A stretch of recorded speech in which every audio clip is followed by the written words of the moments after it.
Ukraine যুদ্ধের আবহে রাশিয়ায় ঘনিয়ে আসছে চরম অস্থিরতা, প্রাণনাশের আশঙ্কা এবং অভ্যন্তরীণ অভ্যুত্থানের ভয়ে রুশ প্রেসিডেন্ট ভ্লাদিমির পুতিন এখন লোকচক্ষুর আড়ালে মাটির নিচের গোপন বাংকারে সময় কাটাচ্ছেন।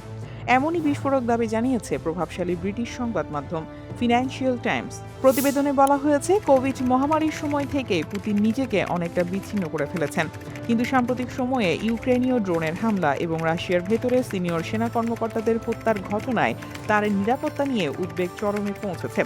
বর্তমানে তিনি মস্কোর বাসভবনের পরিবর্তে দক্ষিণ রাশিয়ার ক্রাসনোদার অঞ্চলের মাটির নিচের সুরক্ষিত বাংকারে মাসের পর মাস অবস্থান করছেন। জানা গেছে, পুতিনের কাছাকাছি কাজ করা রাঁধুনি, আলোকচিত্রী এবং দেহরক্ষীদের মোবাইল ফোন বা ইন্টারনেট ব্যবহার নিষিদ্ধ করা হয়েছে। এমনকি তাদের বাড়িতেও বসানো হয়েছে নজরদারি ক্যামেরা। এদিকে পুতিন যে স্বাভাবিক আছেন তা বোঝাতে রাশিয়ার রাষ্ট্রীয় সংবাদ মাধ্যমগুলো প্রায় তার আগে থেকে রেকর্ড করা ভিডিও প্রচার করছে। সম্ভাব্য ড্রোন হামলা ঠেকাতে প্রায় মস্কোর ইন্টারনেট পরিষেবা বন্ধ রাখা হচ্ছে বলে প্রতিবেদনে উল্লেখ করা হয়েছে।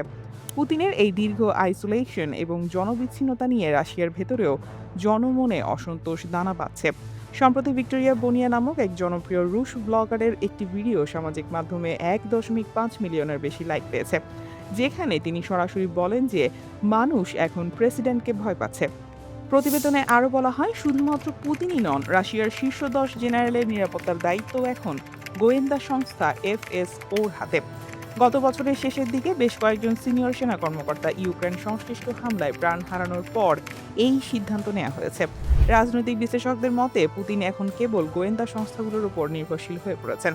জনগণের প্রত্যাশার সাথে প্রেসিডেন্টের এই ক্রমবর্ধমান দূরত্ব রাশিয়ার ভবিষ্যৎ রাজনীতিতে বড় কোনো পরিবর্তনের ইঙ্গিত দিচ্ছে কিনা তা নিয়ে চলছে বিশ্বজুড়ে আলোচনা। অন্যদিকে আরেক ব্রিটিশ সংবাদ মাধ্যম দ্য ইকোনমিস্ট এক প্রতিবেদনে জানিয়েছে, ভ্লাদিমির পুতিন দেশকে এমন এক কানাগলিতে নিয়ে গেছেন যেখান থেকে বের হওয়ার উপায় কারো জানা নেই। এমন উপলব্ধি ছড়িয়ে পড়েছে রাশিয়ায়। গত আড়াই দশকের মধ্যে এই প্রথম দেশটিতে অভিজাত শ্রেণী থেকে শুরু করে সাধারণ মানুষ সবাই পুতিন পরবর্তী এক ভবিষ্যতের কথা ভাবতে শুরু করেছেন। এই অবস্থায় প্রশ্ন উঠছে, তবে কি রাশিয়ার নিয়ন্ত্রণ হারাচ্ছেন পুতিন? ইকোনমিস্ট জানিয়েছে, রাশিয়ার জ্যেষ্ঠ আমলা, আঞ্চলিক গভর্নর এবং ব্যবসায়ীদের কথাবার্তার ধরনে একটি সূক্ষ্ম কিন্তু গভীর পরিবর্তন লক্ষ্য করা যাচ্ছে। আগে যেখানে সরকারি সিদ্ধান্তকে আমরা বা আমাদের বলে সম্বোধন করা হতো, এখন সেখানে ব্যবহৃত হচ্ছে তিনি বা তার শব্দগুলো।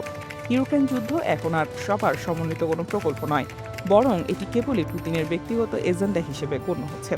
এমনকি ক্রেমলিনের অন্দরমহলে পুতিনের সাম্প্রতিক কিছু সিদ্ধান্তকে অদ্ভুত হিসেবেও বর্ণনা করা হচ্ছে।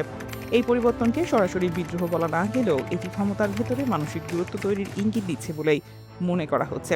ইউক্রেন যুদ্ধকে শুরুতে একটি বিশেষ সামরিক অভিযান হিসেবে চিত্রিত করা হয়েছিল, যা রাশিয়ার সাধারণ মানুষের জীবনে প্রভাব ফেলবে না বলে প্রতিশ্রুতি দেওয়া হয়েছিল।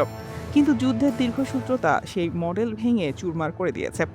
আকাশচুম্বী মূল্যস্ফীতি, বর্ধিত কর, জরাজীর্ণ অবকাঠামো এবং কঠোর সেন্সরশিপ এখন রুশদের নিত্যসঙ্গী। সব মিলিয়ে রাশিয়ার ভেতরে চাপা ক্ষোভ দিন দিন বাড়ছে। News desk, দুটিয়াল।